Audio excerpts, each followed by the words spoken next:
So as most of you know, I'm like obsessed with mac and cheese, just like a little tiny bit. And I'm happy to announce that Costco has Panera Bread at home mac and cheese. And this is something that came out right before the pandemic hit. So I'm going through Costco just like, God damn it, we're out of everything except Panera Bread mac and cheese. So someone... Not me, quite possibly. No. Someone bought like 2 cases of the stuff, so now I have like a ton. I gave it away. I have like a ton of just Panera Bread mac and cheese, and it's some of the best stuff on the planet. But anyway, this is a video that needed to be made like a long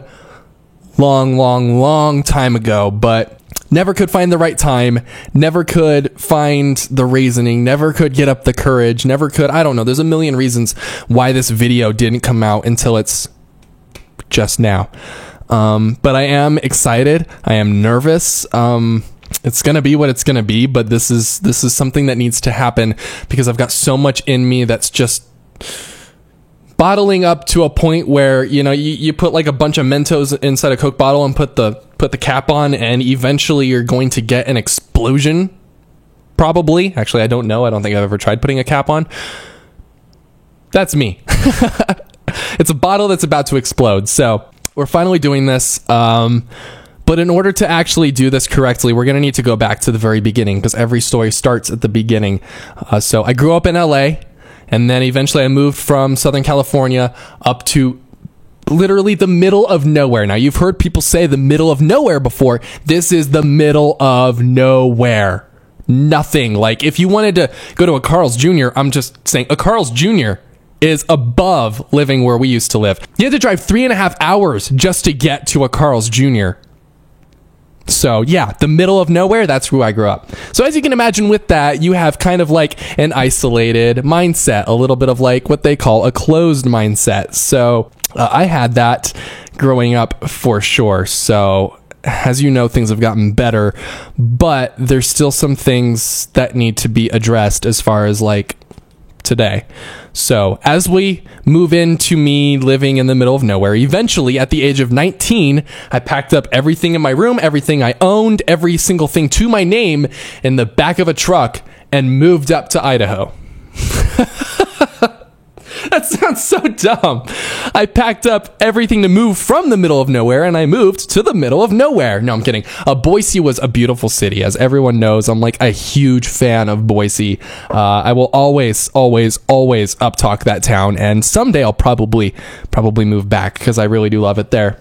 But moving to Boise was like one of the best decisions of my life. I tell you what. It was finally a chance for me to have opportunity and to explore and to, you know, live my life, so to say. There was stuff to do. There was, you know, socializing opportunities around every corner, which for little old shut-in Austin meant I sat at home and played PlayStation like every single day. But that was near the beginning of me moving to Boise because, you know, I didn't exactly move to Boise and just have everything figured out just immediately. It was a huge learning experience. So making friends outside of work became like kind of a challenge, but I do want to say I conquered that pretty quickly. I made some incredible friends, and they're going to be key elements in this story just a little bit later on. However, as I started to promote, as I started to even look forward to raises and my future and building up my life even more, it got to a point where I was like, okay, it's time to figure out this whole relationship thing. And this is where everything just kind of flipped upside down for a little bit because I've never once dated. I've never looked into dating. I just always assumed like when you want to start dating, you just say, all right, I'm available, I'm free, I'm single, and just people surround you and pretty soon you're dating. Like that was just my whole mindset. And moving to a big city and for the first time in my life actually saying and being allowed to, that's a big key to this, being allowed to actually pursue dating someone.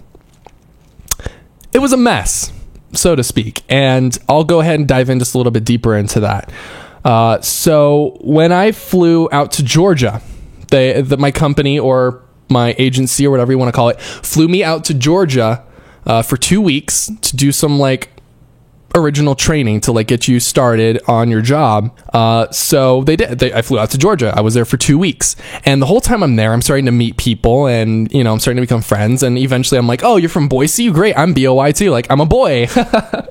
And you start noticing, like, cool, I'm gonna be friends with these people when I get back, and I'm really excited about that. And there was this one person that I met. We struck up a conversation about something that we had in common, and it was really cool. We ended up like sitting next to each other a lot. We ended up like spending a lot of time together. We ended up exchanging phone numbers and like talking a lot, and we started to become like really good friends. And then it started to become like a little more than that to me, and it started to feel serious, and I started to get excited about this, and I started to have feelings inside me that I've never felt before in my entire life. I didn't know how to explain these feelings. I didn't know what they meant. I didn't know what to do about them other than just like ignore them, I guess, at the time. But they were feelings that I got that I just really liked having, and that's to be expected, of course.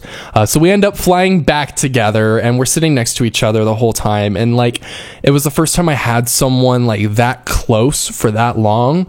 And then those feelings combined with that were really just kind of something different to me. And I didn't really know how to interpret those feelings, to be honest. And if you want to play a drinking game with this, you can just say, anytime I say feelings, take a shot, and you'll be gone in like a minute. Anyway, I got back to Boise, and I'm back at my house, and like the whole time I'm just thinking, this is something that I want.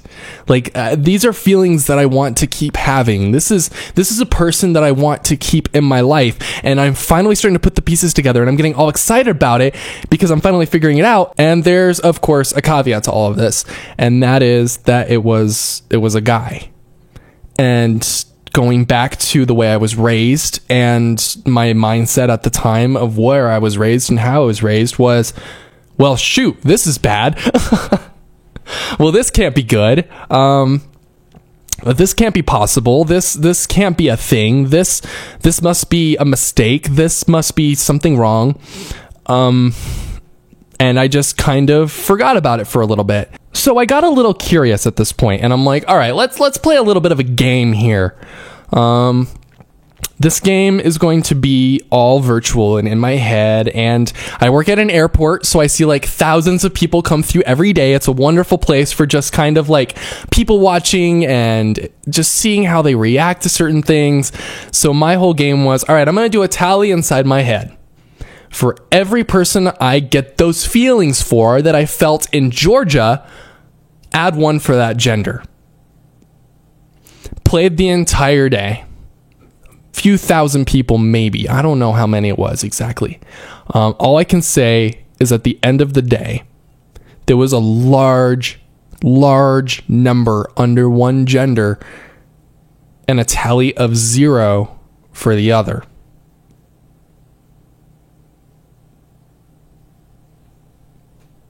So what did I do with this? How did I handle this? Well, in the best healthy way possible. I completely ignored it and moved on. That's what I did for like a year and a half. I just said, screw it. This is too much work. This is too much drama. Anything that I do in this way is just not going well. So that's the way it stayed for a very long time.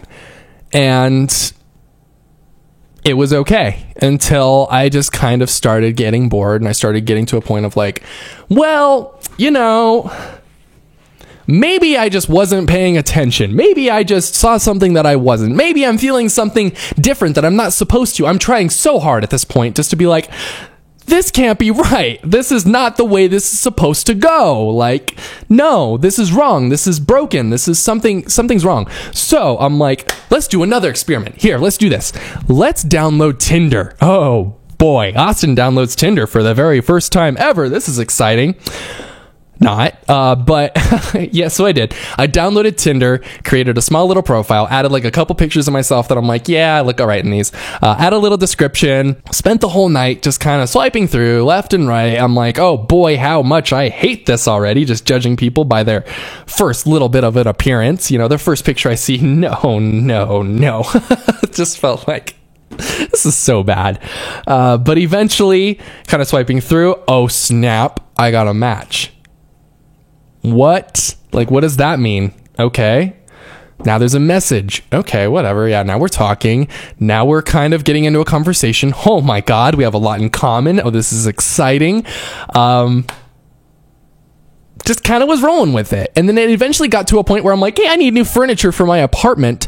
Do you want to go with me? Because I really don't want to go alone. And this is something I stand by even today. Like, if I'm going to go do something that involves like a bigger store, I don't want to go by myself. Someone come with me. So we agree to meet up at this place. I'm driving there, and I'm not kidding. Like, I had my phone on the entire time, just staring at the messages, just like waiting and hoping. And I just had this whole mindset like running through my head of like, am I really doing this? Is this really something that's happening? Am I really gonna go through with this? Like, this is my first date ever, and I'm in jeans and a hoodie. Like, I don't know what I'm doing. I don't know what I'm going to say, but I just kind of like rolled with it. And I was just like, you know what? You only live once. Let's see what happens. So I get there. I'm kind of wandering through. I'm hanging out front, whatever. Texting this person like, hey, where are you?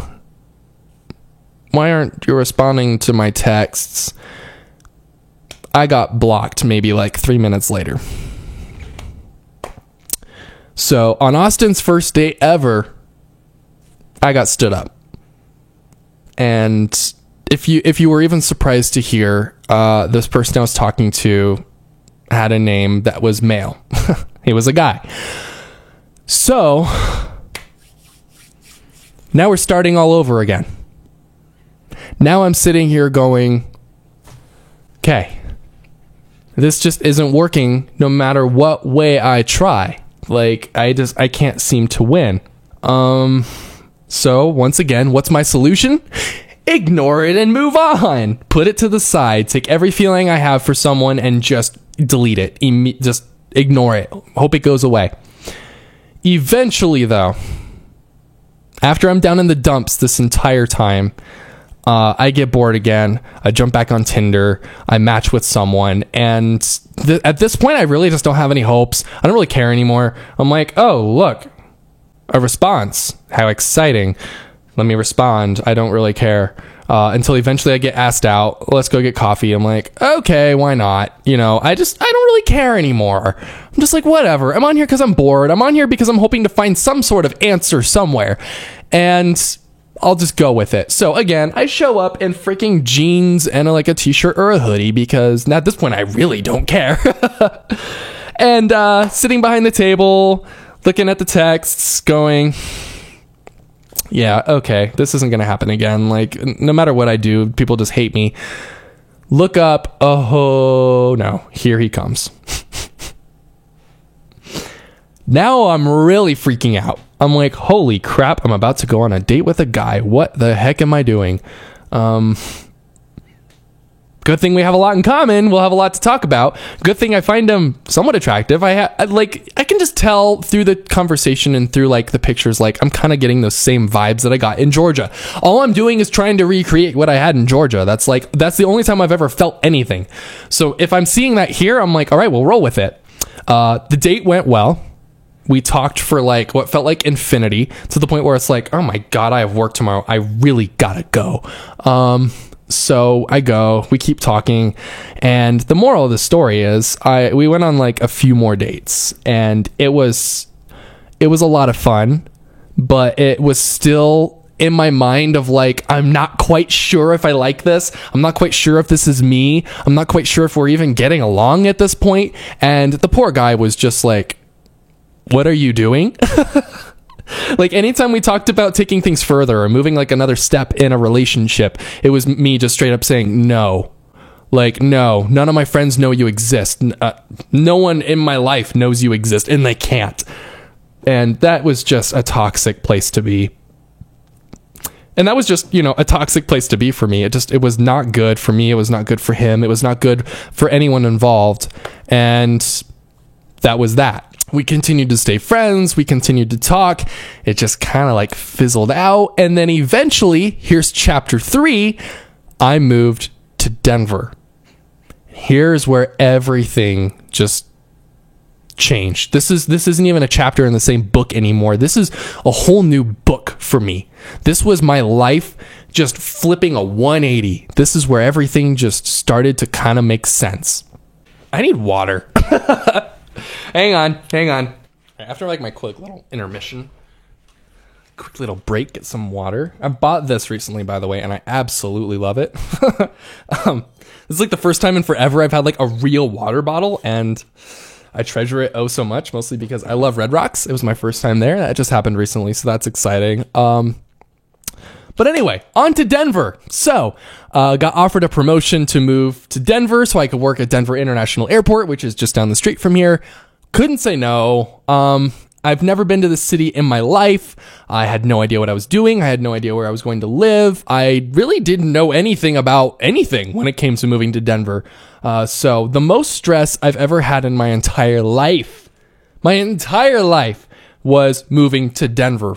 For like the first few weeks before I was supposed to move, I didn't sleep, I didn't eat, I didn't anything. But whatever, that's again a whole nother story. I moved to Denver, started my job here, things were great, and even better than Boise because I just kind of had it down on like mingling with people and making friends. And before I knew it, like I had some of the best friends even to this day that I've ever had, like almost immediately after moving here. We just like click, hey, want to come over for a game night? Yes. Okay, cool. I'm best friends with everyone. And then they introduced me to their friends, and they introduced me to their friends, and they introduced me to their friends. And pretty soon, you know, you're just kind of like surrounded by a ton of really incredible people. But that leads into introducing to a friend. And there was a night when I got introduced to a friend, and we started talking, and we became pretty close pretty fast. And we exchanged Snapchats, we exchanged numbers, we just keep talking for a while. And this wasn't even really me looking at this point. This was just kind of like just whatever. I'm just making friends. And then it starts to dive a little bit deeper, and I start getting to a point where I'm like, I find this person attractive. I find this person to have a lot of the same interests. Me and this person are really hitting it off. And a lot of you know this person because he was plastered everywhere for a long time, because very, very quickly we started to kind of jump into a relationship. And we didn't actually start dating for a long time, is the funny thing. We stayed friends for the longest time, and we were both really patient through it. We were both just kind of making sure we were both okay with it. And it just kind of rolled into this more and more serious every day, but without pushing a boundary or without going too far, of course.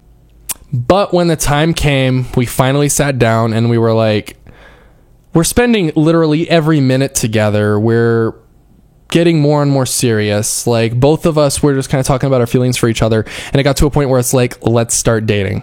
So for the first time ever in my life, I had a boyfriend. And that was a big step for me. And I was kind of excited about it, kind of nervous about it, not really sure how to feel about it. It was just a whole bunch of emotions flying at once when this happened, because even at this point, I wasn't quite sure. With my previous relationship in Boise, with how rocky it was and with how just kind of like out of it I felt, I was just still in the mindset of like, is this really something I want? Is this really who I am? Is this where I want to go? Is this my life? You know, just the millions and millions of questions I kept getting asked over and over and over and over again. But this just felt right. This just felt like it was something I wanted to do. This just felt, you know, these were the feelings I had in Georgia times like 20. I was like super excited to be with this person like every single day. Every time I got a text from them, I'm like grabbing my phone going, oh boy, I get excited. I get the butterflies. I was just like, okay, this is too great to just pass up. So I started dating this person, and it was the happiest I think I've been in my entire life. This relationship was one of the best, but also one of the worst things to ever happen to me. But the big thing that came out of this relationship for me was during the relationship, right in the middle, is when I was realizing this is what I want. this is the person that I want beside me to get through life together with. This is a person that I see myself with for the rest of my life. This is a person that I see myself traveling the world with. This is a person I see myself buying a house with. This is a person I see myself basically marrying without, getting too far ahead of myself at this point. But it was basically that mindset. And I was definitely okay with it. I was definitely excited about it. I had finally figured out my life. I had finally put the pieces together and they made sense. And as I announced to my friends here that we're dating, I got so much just positivity, so much encouragement, so much, basically the opposite of what I expected. I expected, ew, or that doesn't work, or what? But it was like, no, it's great. It's wonderful that you're so happy and that this is going so well. And for the first time ever, I finally realized this is it. This is me. This is how this is going to go. I still don't want to associate with the gay stereotype in any way, shape, or form, and neither did the person I dated at the time. We both just weren't really into it. We both didn't care about it. We both don't care for the fun by way of voice and painting our nails, and I don't know. I guess he painted his nails, but I didn't ever want to. Calling everything delicious and fabulous and wearing shirts that are like up to here, and no, no. That's not me still. That will never be me. I am who I am, and my sexuality will never define that, ever. Saying that right now. It's never going to define who I am, how I act, anything like that. So, and that was him too, which is why we just bonded so well, so quickly. Now, as this relationship went on, it just kind of got to a point where one party, not both, decided that it just wasn't going in the direction they were hoping. And it was mutually decided to just kind of call it off and stay friends. And I'm happy to say that we stayed friends for a very long time. There were a couple times where it got rocky, and there were a couple times when it just wasn't working out and we just kind of distanced from each other. But for the most part, we stayed in contact. We make sure we're doing okay. If there's like another friend of this person that I want to hang out with and they're friends with both of us and we're both going to be at the same place at the same time, like, it's fine. We get along, there's no bad blood. It's more just kind of like it's difficult. And, now we're at a point in this book where I'm dealing with my first breakup ever, and it wasn't the easiest thing to go through when you're finally at a point where you're excited for your life and you finally have a plan and you're so ready and gung-ho for anything that can come at you. And then overnight, you wake up the next day and you're back at square one, trying to figure it out all over again. And basically coming to the conclusion that the life that you were building for yourself no longer exists, and you're going to have to just start from scratch. It's in the past now. We're moving on. I love looking back and seeing those memories and saying, dang, that was fun. Man, that was some of the best memories of my entire life. But it definitely put me in a spot where I was back in Boise of just kind of like, okay, now I just want to ignore all this for a little bit. And now I just kind of want to be on my own for a little bit. And I don't want to think about how this makes me feel anymore. And I don't want to pursue anything anymore. And it's just kind of put me in a spot of forever alone. And that's not a place I want to be forever. And I do want to say, as much as I don't want to align with like the sexuality or at least the sexual identification of gay, because it just doesn't fit me. Me and my ex decided a long time when we first started dating that we weren't going to call each other that. We were going to instead just say that we're happy. I'm not gay, I'm happy. And if dating someone of the same sex makes me happy, then that's what I identify as. And that's just kind of what I've been rolling with ever since. And I'm not putting a hard no on ever dating a female. I'm not ever saying like, oh no, I look at her and ew, gross. Yeah, that's never going to happen. It's more just me saying, so far all the signs are pointing toward this, and I know this worked, and I know I want that for my life. So that's exactly what's going to happen. That's exactly where this is going to go. So again, no hard no, but also there's definitely a preference leaning in a certain direction, like over here just a little tiny bit. Just a little bit. So that brings us to today. Here we are. That's the state of me. It's really not that complicated.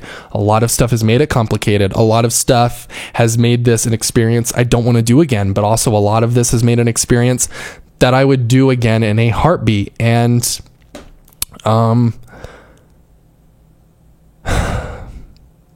want to say I'm excited, but at the same time, I'm just kind of in a spot right now where I'm like, like, I don't really have any drive at this point to like promote at work anymore. I don't have any drive to save up for a bigger house or a bigger apartment. You know, I'm like, it's just me and my cat. Like, I can handle this 1-bedroom apartment just fine.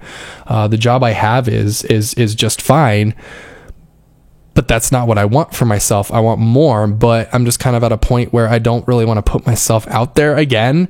And as much as I loved the relationship that I was in, I don't want to go through that ending again. And unfortunately, I hate to say, but for the stereotype and for our community, it's very, very, very common to just kind of mingle and break up, mingle and break up, mingle and break up, to the point of like buying a house together and living together, and then eventually just going through what I had to go through and I'm bored. I want someone new. Okay, that's fun. You know, everything you promised me and everything we went through is just out the window, but whatever, you know, it happens all the time. And the thing is, it happens for both. Even straight couples have to deal with everything I have to deal with, if not worse sometimes. So it isn't exactly like I'm signing myself up just for eternal doom. It is possible. It's just really, really rare. So it just kind of has me in a spot of like, well, oh well, I guess we'll see where it goes. I guess we'll see what happens. I guess we'll see. So I hope, since we're at the end of this long discussion, I'm surprised if you watch this whole thing. That's kind of cool. I think it's pretty boring, but it's just something I needed to get off my chest. And honestly, I feel a lot better, even though this isn't even uploaded yet. And I'm hoping that there's going to be another video someday and it's going to happen if I find that person and I finally start to move forward in my life in the direction that's more serious. I can't wait to make a video to just be like, hey, I'll scoot to the side just a little bit and be like, this is the person I like. And honestly, that was my original idea, was instead of coming out, because I hate that so much, I'm like, it's nobody's business what I do or who I date or anything like that. So coming out is dumb. So this is not a coming out video. This is just, hey, this happened. And, you know, this is the person I like. Congrats. If you have a problem with that, then bye. If you don't, then great. That's just where I'm at right now. But the original idea for me was to just start dating someone, and a difficult part for me was this one I was dating for a long time. I was like right at the edge of introducing him to everyone and coming out in public and saying, this is the person that I'm dating and this is the person that I like. And to me, that was just going to be a whole lot easier. But we're at a point right now where I don't know when that's going to happen, if I'm being quite honest. I don't know if it's going to be a month. I don't know if it's going to be 16 years. So I'm just getting this out now. But the video of us is going to come eventually. And I have faith in that. Like, I have faith in knowing that eventually I'm going to be making a video, scooch to the side, introducing, this is the person I like. This is the person I'm going to live the rest of my life with. This is the person that I'm excited about. And no matter what gender they are, I guess it doesn't really matter. But I mean, I'm just saying it's a good chance of what it's going to be, considering what has happened so far. But now you're all caught up on my life. That's it. That's everything about me. That's my deepest, darkest secrets. That's everything that's happened in my past that I've worked so hardly just to keep under wraps, to bury with dirt, to put a building on top of it, and to seal off forever. And now it's out in the open. So that's it. But otherwise, I've got macaroni and cheese that has basically gotten to the point where it's not good anymore. It's pretty cold, and I also have a cat that has been meowing for this entire video and probably needs some attention. So I'm gonna go ahead and take care of him.